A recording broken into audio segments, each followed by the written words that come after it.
ሰላም እንዴት ናችሁ? ደህና ናችሁ ወይ? የዛሬ መልእክቴ እስከዛሬ አስተላልፈው የማላውቀው አዲስ መልእክት ነው። መልእክቴም ደግሞ ለማንኛውም ዜጋ የሚሆን ሳይሆን ለከፍተኛ ባለስልጣኖች፣ ለሚኒስትሮች፣ አገር ለሚመሩ፣ ክልል ለሚመሩ፣ ለክልል አስተዳዳሪዎች እና ለትልልቅ ከፍተኛ ባለስልጣን ለመንግስት ተሿሚዎች ነው መልእክቴ እንደ አንድ ኢትዮጵያዊ ሆኜ ነው ማስተላልፈው። የምኖረው ውጭ ሀገር ቢሆንም አሁን ይኸው አየር ስስብ ከኢትዮጵያ ነው ምስብ ነው የሚመስለኝ። ያን ያህል የልብ ትርታዬ ሀገሬ ውስጥ ነው ያለው። ስለዚህ እዛ ውጭ ሀገር ስለሆንኩ ሀገር ቤት ያለው ነገር ምንም አላውቅም ማለት አይደለም። ስለዚህ ከሩቅ ሆኜ የማየውን ነገር ልክ የሆነ ተራራ ላይ ሆናችሁ የሆነ ወደ ቁልቁለት እንደምታዩት ወደ ሀገሬ የማየውን ነገር ነው የምነግራችሁ እና የሀገሬ ህዝብም ጥያቄ ነው ብዬ ማምንበት አንድ ጥያቄ አለ። ሁሉም ዩኒቨርሲቲዎች በሚባል ደረጃ በኢትዮጵያ ያሉ ዩኒቨርሲቲዎች የህግ ፋክልቲያቸውን እንዲዘጉ ነው እኔ ጥሪ እያደረኩ ያለሁት። መንግስት ይህን ህዝብ ለመርዳት ከፈለገ ሁሉም የህግ ፋክልቲዎችን ይዝጋቸውና ከዚህ በኋላ ህግ መማር ይቁም። ለምን ብትሉኝ ህግ መማር ወደ ስልጣኔ ስለሚወስድ ባንሰለጥንና እንደ ድሮ የጋሪዎች ስርዓተ ማህበር ብንኖር ይሻለናል። ትንሽ ላብራራው። አንድ ሰው የህግ ትምህርት ቤት ገብቶ 5 ዓመት ይማራል እንበል። ህግ ተመርቆ ይወጣል። ከወጣ በኋላ ዳኛ፣ አቃቤ ህግ የሆነ ቦታ የህግ ጉዳዮች ምናምን ኃላፊ ይሆናል፣ ወይ ደግሞ ጠበቃ ይሆናል፣ የሆነ ነገር ይሆናል። ህግ ነክ ነገር ያደርጋል፣ ወይም ደግሞ በሆነ ኤንጂኦስ በሆነ እንትን ውስጥ ይሰራል እና የተማረውን ነገር ተግባራዊ ለማድረግ ነው። ስለዚህ ይሄ ሁሉ ተምሮ ህግ ማይሰራ ከሆነ ሰውየው ለምን ጊዜውን ያቃጥላል? ከእንደገናስ ደግሞ ለፍርድ ቤት፣ ለአቃቤ ህግ ለምናምን ተብሎ የሚመደቡ ባጀቶች ለምን ሀገር ያራቁታሉ? አሁንም ትንሽ ላብራራው መሰለኝ። ለምሳሌ የሆነ ጉዳይ ፍርድ ቤት ይሄድና 7 ዓመት 6 ዓመት ሰው ተከራክሮ፣ የፍርድ ቤት ክርክር ማለት ቀላል እንዳይመስላችሁ። አንድ ሰው 7 ዓመት ተከራከረ ማለት ውትድርና ቢሄድ ይሻለዋል። ውትድርና ከሄደ ወይ ይሞታል ወይ ይድናል። 7 ዓመት ሙሉ ፍርድ ቤት መሄድ ግን 7 ዓመት ሙሉ ፍርድ ቤት ዳኛ ፊት መቆም ማለት ከባድ ችግር ነው። እኛ ሀገር ዳኛው አቋቋምህን፣ አቀማመጥህን፣ አነጋገርህን ሁሉ አቃቂር እያወጣ ሊያስር ይችላል። አንድ ቀን የፍርድ ቤት ቀጠሮ በሆነ ምክንያት ከቀረ ታስረ ነው የምትቀርበው። እንደውም ፖሊሶቹ ከለገሙብህ ነው እንደገና እሱን ፍለጋ ከምንሄድ እስከሚቀጥለው ቀጠሮ ፍርድ እስር ቤት ይቀመጥ ሊሉ ይችላሉ። ስለዚህ ቀላል አይደለም መሟገት። አንድ ሰው ፍትህ ፍለጋ 7 ዓመት 8 ዓመት ፍርድ ቤት ከተመላለሰ በኋላ ፍርድ ቤት መመላለስ ቀልድ አይደለም። ቢሮክራሲውን አስቡት። ገንዘብ የሚቀበለውን ገንዘብ ይሰጣል። ሻይ ቡና በለኝ የሚለው ተለማመጡኝ የሚለው ስገዱልኝ ለሚለው ሰግዳል። ሁሉ ነገር ያደርጋል በዛች 7 ዓመት ውስጥ። ሁሉ ቀን በጀርባው ይሄ ጉዳይ ከተረታው ምን ሆናለሁ? ለምሳሌ አንድ ሰው 1 ሚሊዮን ብር በሚያወጣ ነገር ክርክር ጀምሮ ከሆነ እስከሚያሸንፍ 3 ሚሊዮን ያወጣል። ስለዚህ ምንም በቃ ኪሳራ ነው። እንደዛም ሆኖ ሲያሸንፍ ክርክሩ ውሳኔ ሲያገኝ የሆነ ኃይል ይነሳና ውሳኔውን የሚቀለብስ እርምጃ ይወስዳል። ወይ በሶሻል ሚዲያ ሊሆን ይችላል፣ በማስ ሚዲያ ሊሆን ይችላል። የሆነ ግሩፕ ይነሳና የዛ ግሩፕ አባል ነኝ የሚል ያጮኸዋል፣ ይቀባበለዋል። የመንግስት ባለስልጣኖች እጃቸውን ያስገባሉ። ከዛ በፍርዱም ላይ አስገብተዋል። እንደዛው ነው። ቀጥኖ የተፈረደ ፍርድ ነው። በየቦታው ላይ እጃቸውን ስለሚያስገቡ ስለምታስገቡ ስለናንተ ስለሆነ ማወራው ቀጥኖ በቃ ወፍራም የነበረው መብት ቀጥኖ ሲባጎ ሆኖ ይወሰናል። ከተወሰነ በኋላ ደግሞ ያንን ለመቀማት ሌላ እጃችሁን ታስገባላችሁ። የምታንቀሳቅሷቸው የማይታዩ ሰዎች አሉ። እነዛ የማይታዩ ሰዎች የመንግስት ደጋፊ ነን በሚል ካርድ የሚጫወቱ፣ ሶሻል ሚዲያ የሚያስተዳድሩ፣ ዩቲዩብ የሚያስተዳድሩ፣ ከነሱ ጀርባ ደግሞ ያሉ የሚፈሩ ደግሞ አሉ። በወጣቶች በምናምን የተደራጁ እነዛ በአንድ ቀን ይዘምቱበታል። ኒውትራል የነበሩት ደግሞ ወደዚህ ይሄን ነገር ካላስተላለፉ ዘመቻ ይከፈትባቸዋል። ስለዚህ ይፈሩና እነሱም ተባባሪ ይሆናሉ።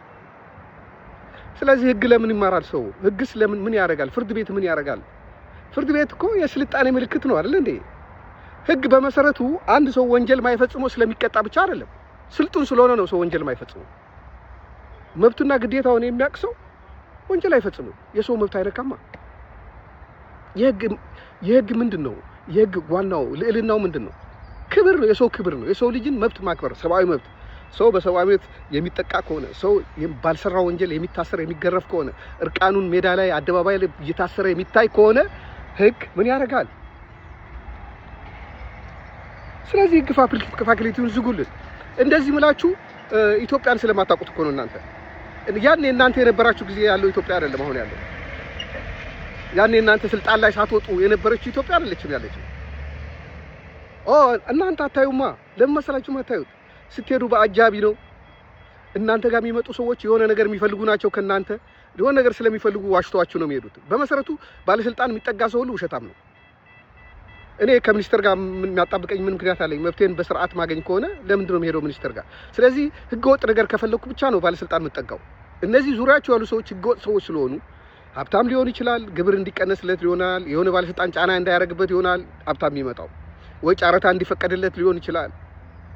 ሌላ ሰው ደግሞ ከሆነ ከናንተ በመጠጋት ግቦ አቀባብላለሁ ብሎ ለመጠቀም ሊሆን ይችላል። የሆነ ሰው ደግሞ ዘመዱ ነው ተብሎ እንዲከበር ሊሆን ይችላል እንጂ ፌር የሆነ ነገር የሚፈልግ ሰው ባለስልጣን አይጠጋም። በቃ በራሱ ተማመናል፣ ስራውን ነው የሚያደርገው። እና እናንተ ጋር መጥቶ ሰዎች የሚነግሯችሁ የምታደርጉት ነገር በጣም ምርጥ እንደሆነ ነው የሚነግሯችሁ። ሀሴት ታደርጋላችሁ። አጃቢዎቻችሁ የሚነግሯችሁ ምርጥ አመራር እንዳላችሁ ነው የሚነግሯችሁ። እነሱ ማየውማ ከእናንተ ጋር ነው የሚውሉት። መኪና ሾፌሮቻችሁም እናንተ ቤት የሚመጡት አበልጆቻችሁ ስልጣን ስታገኙ የተለየ አበልጅ ነው እኮ የሚመጣው አይደለ? በእናንተ ደረጃ የሆነ እነዛ የሚነግሯችሁ እውነት አይደለም። ስለዚህ ኢትዮጵያን አታውቋትማ። ልትዝናኑ ከሄዳችሁ 5 ስታር 4 ስታር ሆቴል ነው የምትሄዱት። እዛ የሚመጡት ሰዎች የትክክለኛ የኢትዮጵያን ገጽታ አያሳያችሁም። የገበሬውን አያሳያችሁም። ገጠር ያለውን ህዝብ አያሳያችሁም። የከተማ ጉስቁልና ላይ ያለውን ህዝብ አያሳያችሁም። እናንተ ኢትዮጵያን አታውቋትም። ለዚህ ነው ልነግራችሁ የፈለኩት። ከእናንተ የበለጠ ነው ያውቃታለሁ ውጭ ሀገር ተቀምጬ። ለምን ልቤ እዛ ነዋ። ስተነፍስ ልብ ምትይዛ ነዋ። ኢትዮጵያ ምን አይነት ነች አሁን? ኢትዮጵያ ውስጥ እኮ በአሁኑ ሰዓት የሆነ እድል ገጥሞ ያንተ ብሔር ስልጣን ካልያዘ እኮ ሲኦል ነው የሆነችው።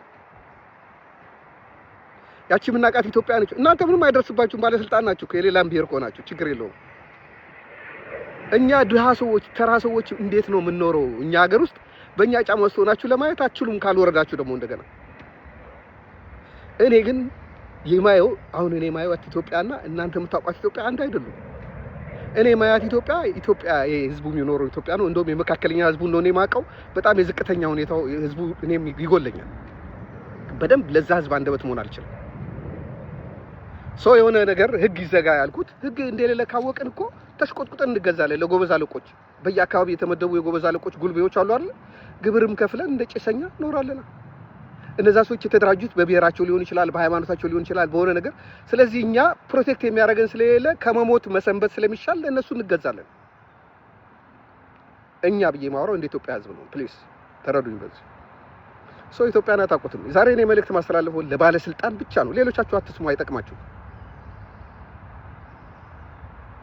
እገሌ ብዬ አልጣራም። ኢትዮጵያን እየመራችሁ ያላችሁ ሰዎች ኢትዮጵያችን ነው የምትመስለው። ኢትዮጵያ በፍትህ አደባባይ ወጥቃለች። በደቦ ነው ሁሉ ነገር የሚደረገው። በቋንቋ በዘር እየተደራጀ ሌላውን አነስተኛ ቁጥር ያለውን ህዝብ እያጠቃ ነው። አሁን እየሰጋን ነው። አነስተኛ የህዝብ ቁጥር ያለን ህዝቦች እየሰጋን ነው ኢትዮጵያ ውስጥ ለመኖር።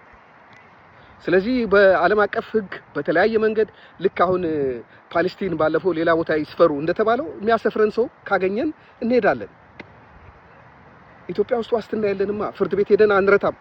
መብት እያለን እውነት እያለን እንታሰራለን፣ እንገረፋለን። ስናጠፋም ከሆነ በጣም ይጋነንብናል። በሰዎችም በህግም በሁሉ ነገር ነው የምንቀጣው፣ በመንግስትም ነው የምንቀጣው። ኢትዮጵያ ምን ትመስላለች? ኢትዮጵያችን ነው የምትመስለው እናንተ ስልጣን ከያዛችሁ በኋላ። ይሄን ነገር ማታውቋትን ሀገር ላሳያችሁ ብዬ ነው። ክብራችሁ እንዳለ ሆኖ ለእናንተ ክብር አለኝ እንደሰው፣ ግን ኢትዮጵያችን ነች። ስላዳመጣችሁኝ አመሰግናለሁ። እግዚአብሔር ይስጥልኝ።